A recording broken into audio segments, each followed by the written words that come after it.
दोस्तों, आईपीएस आरव सिंह को traffic signal पर रोज एक भिखारन दिखाई देती है। एक दिन वह एक बुलेट बाइक देखकर जोर से चिल्ला उठती है और एक कोने में छिप जाती है। अफसर को शक होता है, ये डर साधारण नहीं है। फिर आईपीएस अधिकारी ने उस भिखारन महिला के साथ कुछ ऐसा किया, हैरान कर देने वाला। दोस्तों, फिर जो हुआ उसको जानने के लिए वीडियो में अंत तक बने रहना। दोस्तों, दिल्ली का कनॉट प्लेस। दिन के 12 बजे का वक्त था। भीड़-भाड़ वाली सड़कों पर गाड़ियां रेंग रही थीं। रेड लाइट पर गाड़ियों की लंबी कतार खड़ी थी। कारों की खिड़कियों पर छोटे-छोटे बच्चे हाथ फैलाए खड़े थे। कोई फूल बेच रहा था तो कोई चॉकलेट। वहीं एक कोने में चिथड़ों में लिपटी एक अधेड़ उम्र की महिला सिर पर झुकी हुई कांपती आवाज में भीख मांग रही थी। आईपीएस आरव सिंह अपनी सरकारी गाड़ी में बैठे-बैठे फाइल पढ़ रहे थे। वो अपने काम में इतने डूबे थे कि आसपास की आवाजें उन्हें छू भी नहीं रही थीं। तभी उनके ड्राइवर ने हल्के से कहा, सर, देखिए वो औरत को। आरव ने नजर उठाई। लाल बत्ती पर खड़ी बुलेट मोटरसाइकिल की आवाज से एक महिला बुरी तरह डर गई थी। उसकी आंखों में दहशत थी। वो जैसे ही बुलेट की आवाज सुनती, कांपने लगती। आज भी वही हुआ। उसने पास से गुजरती बुलेट बाइक को देखा और अचानक एकदम से कोने में जाकर बैठ गई। सिर को अपने हाथों में छिपा लिया और सिसकने लगी। आरव को हैरानी हुई। ड्राइवर, उस महिला को गाड़ी में बिठाओ, उन्होंने आदेश दिया। ड्राइवर झिंचका। सर, वो तो भीख मांगने वाली है। गाड़ी धोई जा सकती है, इंसानियत नहीं। आरव का स्वर सख्त था। ड्राइवर झेंप गया और महिला के पास गया। वह डर रही थी, हिचकिचा रही थी, लेकिन जब उसने पुलिस गाड़ी देखी तो मानो कुछ समझ गई हो। उसे डर था, शायद फिर से कोई पकड़ने आया है। लेकिन आरव की आंखों में करुणा थी और यह उसने पहचान लिया। गुड़िया। हां, यही नाम था उसका, जो उसने बहुत सालों बाद फिर से सुना। थरथराते होंठों से बोली, साहब, मैंने कुछ नहीं किया, मैं बस भीख मांग रही थी। आरव ने नरम स्वर में कहा, तुम्हारा नाम क्या है? गुड़िया, वो बोली और उसकी आंखों से आंसू बह निकले। गुड़िया को थाने नहीं, सीधे आरव के ऑफिस लाया गया। उन्हें लगा ये कोई साधारण भिखारिन नहीं। उसकी आंखों में कोई छिपा हुआ तूफान था। कॉन्फ्रेंस रूम में एक गर्म चाय और 2 बिस्किट उसके सामने रखे गए। वह चुपचाप देखती रही, फिर धीरे धीरे चाय उठाकर पीने लगी। उसका हाथ अब भी कांप रहा था। तुम बुलेट बाइक को देखकर इतना डर क्यों जाती हो? आरव ने सीधा सवाल किया। वो चुप रही, फिर गर्दन झुका ली। शायद इतनी जल्दी उसके टूटे हुए भरोसे को शब्दों में पिरोना आसान नहीं था। आरव ने सिग्नल पर सीसीटीवी फुटेज मंगवाई। स्क्रीन पर दिखाई दिया, बुलेट सवार एक आदमी, काला चश्मा, भारी शरीर, गर्दन पर टैटू और बेलगाम हंसी के साथ बाइक पर बैठा था। और दूसरी तरफ गुड़िया की कंपकंपाती देह। आरव ने गहराई से फुटेज देखा और फिर गुड़िया की ओर रुख किया। क्या तुम उसे जानती हो? वो कांप उठी। उसका चेहरा पीला पड़ गया, होंठ बुदबुदाए। वो शैतान है साहब, मैंने उसकी आंखों में मौत देखी है। नाम बताओ उसका। वो सिर झुकाकर बोली, राजा राजा भाटी। नाम सुनते ही आरव का माथा पड़ गया। ये वही गैंगस्टर था जो सालों पहले दिल्ली छोड़कर गायब हो गया था। कहते हैं उसने कई रेप और मर्डर किए थे, लेकिन कोई गवाही नहीं मिली। आरव ने धीरे से कहा, तुम्हारी पूरी कहानी सुनना चाहता हूं, लेकिन तब जब तुम तैयार हो। मैं तुम्हें गिरफ्तार करने नहीं, न्याय दिलाने आया हूं। गुड़िया की आंखों में पहली बार इंसानियत की झलक दिखी। वो बोली, कुछ नहीं, लेकिन उसके आंसुओं ने कह दिया, ये सिर्फ डर की कहानी नहीं, ये इंसाफ के इंतजार की दास्तान है। और आईपीएस आरव सिंह ने तय कर लिया था, वो इस दास्तान को अधूरा नहीं रहने देगा। दूसरे दिन सुबह का वक्त था। आईपीएस आरव सिंह ऑफिस में अकेले बैठे गुड़िया की फाइल देख रहे थे। कोई सरकारी रिकॉर्ड नहीं था, कोई पहचान नहीं, कोई आधार नहीं, कुछ भी नहीं। बस एक नाम जो सिर्फ उसके होठों पर जिंदा था, गुड़िया। आरव ने खुद उसे ऑफिस में बुलाया। आज वो पहले से थोड़ा शांत लग रही थी। बाल करीने से बंधे थे, चेहरे पर हल्की सी रौनक आई थी। उसने नई सी धोती पहनी थी जो एनजीओ वालों ने दी थी। आरव ने सामने की कुर्सी की ओर इशारा किया, बैठो गुड़िया। वो झिझकती हुई बैठ गई। दोनों के बीच कुछ देर खामोशी रही। फिर आरव ने टेबल पर रखी छोटी सी भगवान की मूर्ति की ओर इशारा करते हुए कहा, अगर कोई सच बोलना चाहे तो ये मूर्ति गवाह बन सकती है, लेकिन अगर झूठ बोले तो भगवान से बच नहीं सकता। गुड़िया की आंखें छलछला उठीं। वो समझ चुकी थी कि अब वक्त आ गया है कि वो अपने जख्मों को शब्द दे। साहब, मैं पहले एक इंसान थी, एक पत्नी, एक मां। आरव ने उसकी बात बीच में नहीं काटी। वो खुद से बोलने लगी। राजा भाटी, उसका नाम सुनते ही आज भी मेरी रूह कांप जाती है। वो सिर्फ एक गुंडा नहीं था, वो हैवान था। मैं अपने पति मनोज के साथ शाहदरा में एक छोटी सी किराने की दुकान चलाती थी। हमारे पास बहुत कुछ नहीं था, लेकिन जो था उसमें खुश थे। वो एक गहरी सांस लेती है। एक दिन राजा भाटी अपनी बुलेट से आया, बोला, हफ्ता दो। मनोज ने मना किया। अगले दिन दुकान जली हुई मिली। पुलिस में रिपोर्ट की, लेकिन कोई सुनवाई नहीं। उल्टा पुलिस वाले बोले, तुम ही कुछ करते होगे। उसकी आंखें लाल हो गईं। वो अंदर की आग में जल रही थी। फिर एक रात राजा अपने 4 गुंडों के साथ घर में घुस आया। पति को मारा, बच्चे को उठाकर जमीन पर फेंका और वो चुप हो गई। कमरे में सन्नाटा छा गया। आरव को एहसास हुआ कि अब शब्द नहीं, सिर्फ आंसू बोल सकते हैं। कुछ देर बाद वो बोली, पति वहीं मर गया साहब, और मेरा बच्चा 6 साल का, वो डर के मारे बोलना ही बंद कर गया। 1 हफ्ते बाद उसकी भी मौत हो गई। आरव का गला भी भर आया, लेकिन अफसर को भावनाओं में बहने की इजाजत नहीं होती। तुम पुलिस के पास क्यों नहीं गई? गुड़िया हंसी, एक कड़वी हंसी। किसके पास जाती? थाने का इंस्पेक्टर खुद राजा का आदमी था। मैंने दर दर भटका, लेकिन कोई नहीं सुनता था। फिर एक दिन मेरे खिलाफ ही चोरी का केस लगा दिया गया, जेल में डाल दिया। आरव चौंक गया। हां साहब, 3 साल की सजा मिली। जब बाहर आई तो कोई घर नहीं था, कोई पहचान नहीं, कुछ भी नहीं। जीने के लिए भीख मांगनी पड़ी।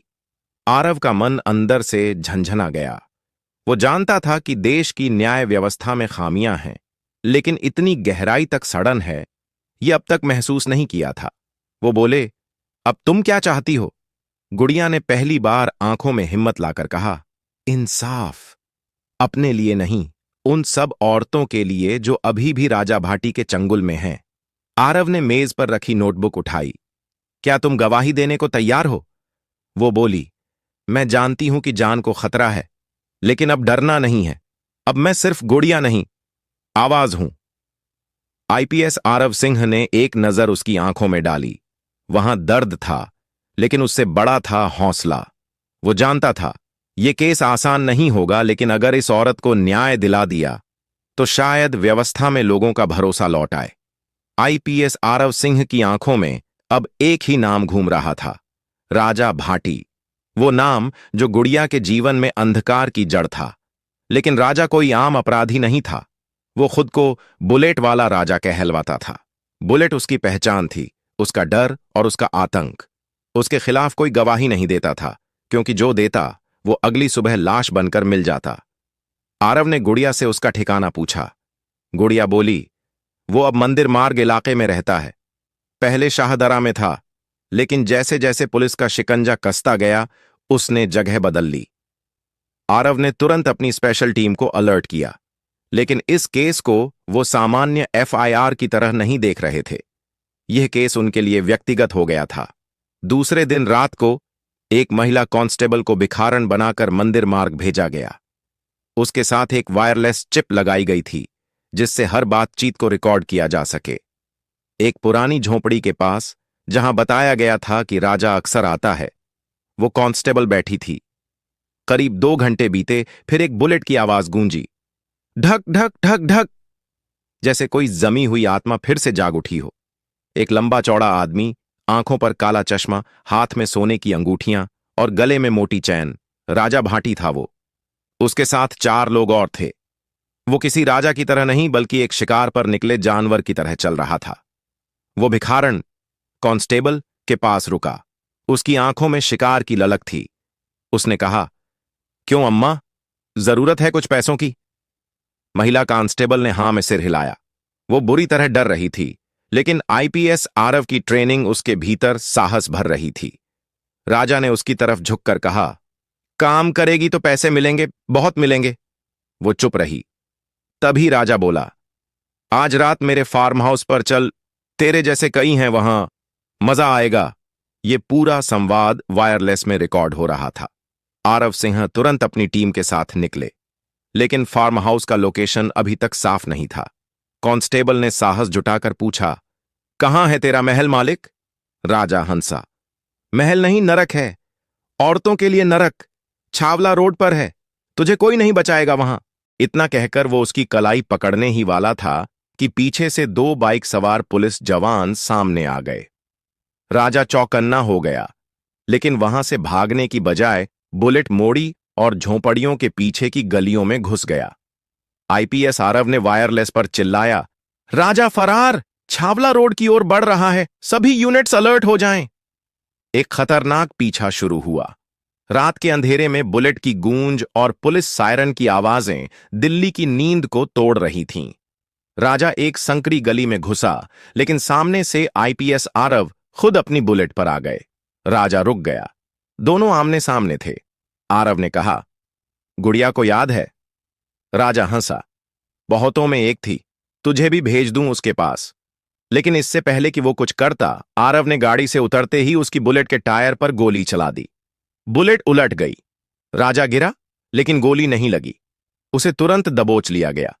राजा चीख रहा था, मुझे छोड़ दो, मेरे लोग सब देख लेंगे तुझे। आरव ने उसकी आंखों में देखकर कहा, अब तू गुड़िया की दुनिया में है, जहां इंसाफ जिंदा है। और फिर राजा भाटी को हथकड़ियों में बांधकर थाने लाया गया। पहली बार वो बुलेट वाला राजा किसी के पैरों में पड़ा था। आईपीएस आरव ने गुड़िया को खबर दी। उसने बस इतना कहा, मेरे बेटे की आत्मा को अब शांति मिलेगी। राजा भाटी की गिरफ्तारी से पूरी दिल्ली में सनसनी फैल गई थी। मीडिया चिल्ला चिल्लाकर उसे बुलेट वाला दरिंदा कहने लगी थी। पुलिस स्टेशन के बाहर लोगों की भीड़ जुटने लगी थी, कुछ न्याय की उम्मीद में, कुछ डर और कुछ सिर्फ तमाशा देखने। लेकिन आईपीएस आरव सिंह जानता था कि यह गिरफ्तारी सिर्फ एक चेहरा है, असली धंधा अभी भी जिंदा है। गुड़िया थाने आई। राजा को हथकड़ियों में देखकर उसकी आंखें भर आईं। यह वही है जिसने मेरे बच्चे को छीन लिया, मेरी दुनिया उजाड़ दी। लेकिन उसकी आंखों में अब डर नहीं था, वह एक मां का क्रोध था, एक जिंदा जख्म का लावा। आरव ने गुड़िया से कहा, अब तुम्हारी गवाही सबसे जरूरी है, हमें इस पूरे गिरोह को खत्म करना है। गुड़िया ने सिर हिलाया, लेकिन बोली, राजा अकेला नहीं था, वो सिर्फ चेहरा है। असली मालिक उसका कोई बाबू साहब है जो हाई प्रोफाइल है। वही राजा को पैसे देता था और महिलाओं की खरीद फरोख्त कराता था। यह बात सुनते ही आरव सन्न रह गया। मतलब यह सिर्फ देह व्यापार का केस नहीं, बल्कि ह्यूमन ट्रैफिकिंग का एक बहुत बड़ा जाल था, जिसमें बड़े बड़े लोग शामिल थे। आरव ने राजा से पूछताछ शुरू की, लेकिन वो हंसता रहा। तू मुझे नहीं जानता, तुझे लगता है मुझे पकड़ लिया तो तेरा मिशन खत्म? नहीं साहब, तू सिर्फ मोहरा हटा पाया है, बादशाह अभी जिंदा है। आरव ने जब थप्पड़ मारा, तब जाकर राजा बोला, कह दूंगा नाम, लेकिन मेरी जान की गारंटी चाहिए। मुझे सीबीआई के हवाले करो। आरव जानता था कि अगर यह मामला सीबीआई में गया तो देर होगी। उसने डीसीपी से मीटिंग की और एक सीक्रेट इंटेलिजेंस टीम गठित की, जिसे सिर्फ वो और गिनती के 2 लोग जानते थे। राजा को नींद में हलचल होती है। कोई उसके सेल के पास आकर कहता है, बाबू साहब नाराज हैं, तेरे लिए प्रार्थना कर। अगले दिन सुबह राजा बेहोश पाया गया। उसके मुंह से झाग निकल रही थी। तुरंत हॉस्पिटल ले जाया गया, जहां डॉक्टर ने कहा, जहर मिला खाना। आरव चीखा, किचन इंचार्ज को बुलाओ, किसने खाना दिया? जांच में पता चला, एक कांस्टेबल पर शक है जिसने जानबूझकर शिफ्ट बदली थी। जब उसे पकड़ा गया तो उसने कहा, माफ करना साहब, मेरे परिवार को धमकी मिली थी, मैं मजबूर था। इससे आरव समझ गया कि बाबू साहब किसी बहुत बड़े नेटवर्क से जुड़ा है। अब वक्त था अंडरकवर ऑपरेशन का। उसने खुद को साधारण पत्रकार बनाकर बाबू साहब के नेटवर्क तक पहुंचने की ठानी। गुड़िया ने बताया, बाबू साहब अक्सर एनजीओ की एड में लड़कियों को रेस्क्यू करने का ढोंग करता था, लेकिन वहीं से उनका सौदा होता था। आरव ने उस एनजीओ की लिस्ट मंगवाई और फिर एक नाम पर उसकी नजर ठहर गई, सर्वजन महिला कल्याण ट्रस्ट, जिसका फाउंडर था रमन खुराना। एक नामचीन बिजनेसमैन। अगले ही दिन आरव एक लोकल पत्रकार अजय शर्मा के रूप में ट्रस्ट में गया। वहां सुंदर साज सज्जा, साफ सुथरे कमरे और मुस्कुराते चेहरे थे, लेकिन अंदर की हवा अजीब थी, जैसे कोई चीख छुपाई जा रही हो। एक लड़की ने धीरे से एक पर्ची आरव की जेब में डाल दी। जब बाहर आकर उसने उसे पढ़ा तो लिखा था, हमें बचाओ, रात होते ही यहां शैतान उतरता है। अब आरव को यकीन हो गया, राजा तो मोहरा था, असली शैतान रमन खुराना है। लेकिन इस शैतान को बेनकाब करने के लिए अब उसे अपनी जान दांव पर लगानी होगी, क्योंकि अगली रात वही नरक के दरवाजे खोलने वाला था। आईपीएस आरव सिंह अब अजय शर्मा नामक पत्रकार की पहचान में गहरे उतर चुका था। उसने एनजीओ में घुसपैठ कर ली थी और हर एक हरकत पर नजर रख रहा था। ट्रस्ट की अंदरूनी दुनिया जितनी बाहर से साफ सुथरी दिखती थी, उतनी ही अंदर से सड़ी हुई थी। वो लड़कियां जो रेस्क्यू की जाती थीं, असल में उन्हें एक नेटवर्क के जरिए देश भर के अलग अलग शहरों में भेजा जाता था, और यह नेटवर्क चलता था रमन खुराना के इशारे पर। वही आदमी जो सोशल मीडिया पर महिला सशक्तिकरण के भाषण देता था और पुरस्कार प्राप्त करता था। गुड़िया के दिए गए सुरागों और पर्ची में लिखी जानकारी के बाद आरव ने एनजीओ के सीवीटी सर्विलांस, रजिस्टर एंट्री और डोनेशन ट्रैक रिकॉर्ड की जांच शुरू की। वह दिन में पत्रकार बना, लेकिन रात को अपना असली काम करता, सबूत इकट्ठा करना। एक दिन एक प्रेस मीटिंग के बहाने आरव की मुलाकात रमन खुराना से हुई। बेहद सलीकेदार, सुगंधित परफ्यूम और चमकती मुस्कान के साथ उसने हाथ मिलाया। मिस्टर अजय, मैंने आपका ब्लॉग पढ़ा, बड़ी संवेदनशील बातें लिखते हैं आप, रमन बोला। आपका ट्रस्ट भी महिला अधिकारों के लिए मिसाल है। आरव ने झूठी तारीफ की। रमन हंसा। सिर्फ तारीफ नहीं, सच्चाई भी है। हम यहां लड़कियों को नया जीवन देते हैं। आरव मुस्कुराया, लेकिन उसकी आंखें उस मुस्कुराहट के पीछे छुपे शैतान को भांप चुकी थीं। उसी रात एक और लड़की, करीब 13 साल की, जिसका नाम नैना था, आरव के पास आई। वह कांप रही थी, उसके होंठ फटे हुए थे, आंखें डरी हुईं। उसने फुसफुसाकर कहा, कल रात उन्होंने मेरी छोटी बहन को ले जाया बाबू साहब के फार्म हाउस पर, वो अब तक नहीं लौटी। आरव का खून खौल उठा। उसने उसी रात अपनी सीक्रेट टीम से संपर्क किया। टीम में सिर्फ 2 भरोसेमंद अफसर थे, इंस्पेक्टर जावेद और साइबर एक्सपर्ट मेघा। ऑपरेशन काली छाया शुरू हुआ। मेघा ने एनजीओ के नेटवर्क को हैक किया और एक एन्क्रिप्टेड फोल्डर पकड़ा, जिसमें फार्म हाउस की लोकेशन, लड़कियों के नाम, डिलीवरी डेट और रेट दर्ज थे। सब कुछ डिजिटल था, और अब आरव के पास सबूत भी थे। पर मामला इतना आसान नहीं था।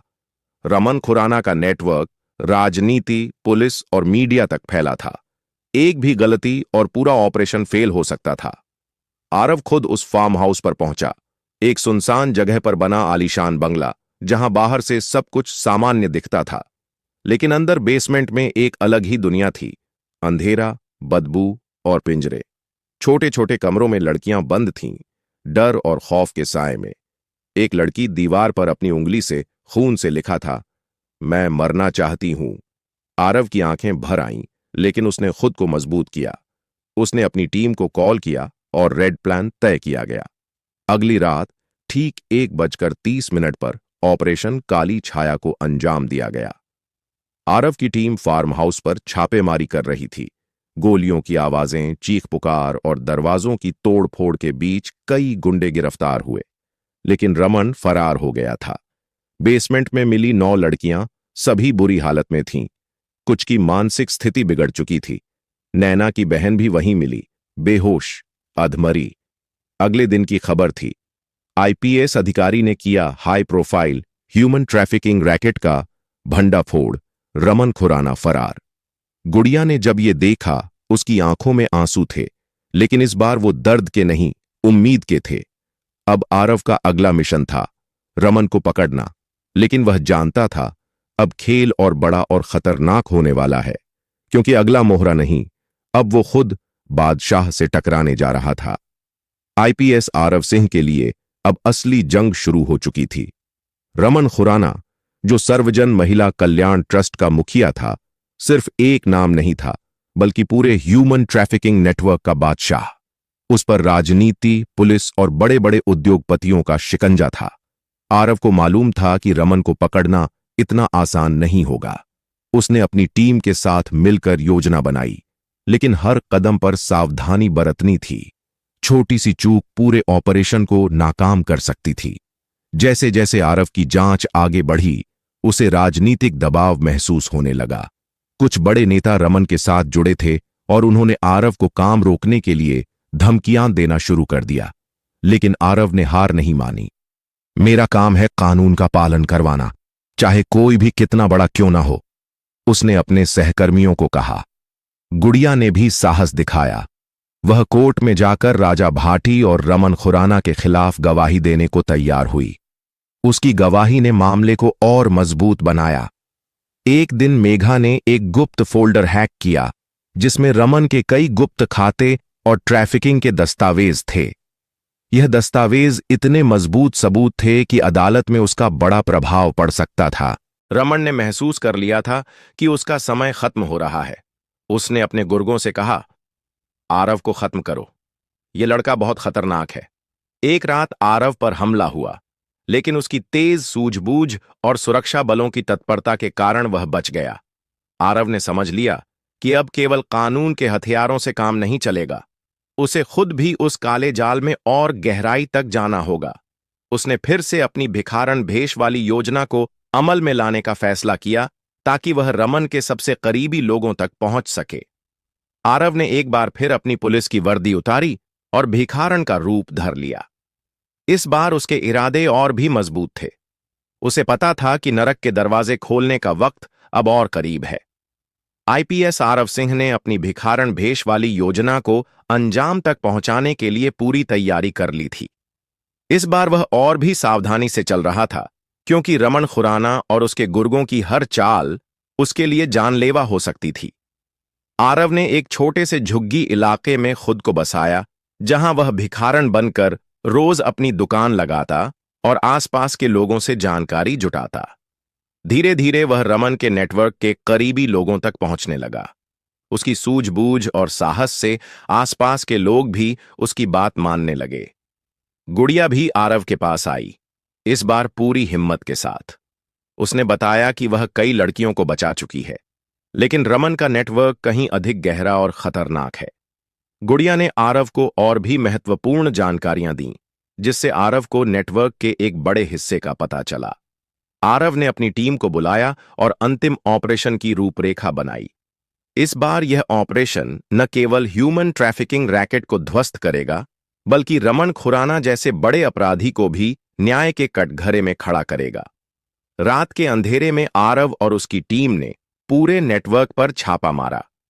इस कार्रवाई में कई पुलिस अधिकारी, राजनीतिक नेता और रमन के गुर्गे गिरफ्तार हुए। रमन भी फंस गया। कोर्ट में सबूत इतने मजबूत थे कि रमन खुराना को भारी सजा हुई। गुड़िया और उन सभी लड़कियों को न्याय मिला जिन्होंने अपने दर्द को आवाज दी।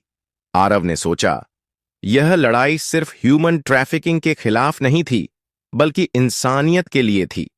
वह जानता था कि अब भी ऐसी लड़ाइयां बाकी हैं, लेकिन इस जीत से उसे उम्मीद मिली कि सच और न्याय हमेशा अपने रास्ते खुद बना लेते हैं। तो दोस्तों, इस वीडियो में बस इतना ही। अगर आपको यह वीडियो पसंद आया हो तो इसे लाइक करना बिल्कुल न भूलें। आपका एक लाइक हमें और बेहतरीन कंटेंट बनाने की प्रेरणा देता है। इस वीडियो को अपने दोस्तों और परिवार के साथ शेयर करें। हो सकता है यह वीडियो किसी की मदद कर सके। अगर आप हमारे चैनल पर नए हैं तो जल्दी से सब्सक्राइब कर लें, क्योंकि हम आपके लिए ऐसी ही जबरदस्त जानकारी लाते रहते हैं। सब्सक्राइब करने के बाद बेल आइकन जरूर दबाएं, ताकि आपको हमारी हर नई वीडियो की नोटिफिकेशन मिले। हम पूरी कोशिश करते हैं कि आपको बेहतरीन कंटेंट दें। आपके सुझाव हमारे लिए बेहद खास हैं। कमेंट में हमें जरूर बताएं कि आपको यह वीडियो कैसा लगा। इस वीडियो को देखने के लिए आपका दिल से धन्यवाद। आप हमारे लिए सिर्फ दर्शक नहीं, परिवार हैं। हमारा मकसद सिर्फ जानकारी देना नहीं, बल्कि आपके जीवन में सकारात्मक बदलाव लाना है। इसलिए वीडियो को पूरा देखें और सीखें। कुछ नया करने का जज्बा हमेशा बनाए रखें। कभी हार मत मानिए, क्योंकि हार के बाद ही जीत होती है। मेहनत करते रहिए और खुद पर भरोसा रखिए। हर दिन कुछ नया सीखिए और दूसरों को भी सिखाइए। इसी सोच के साथ हम आपसे विदा लेते हैं।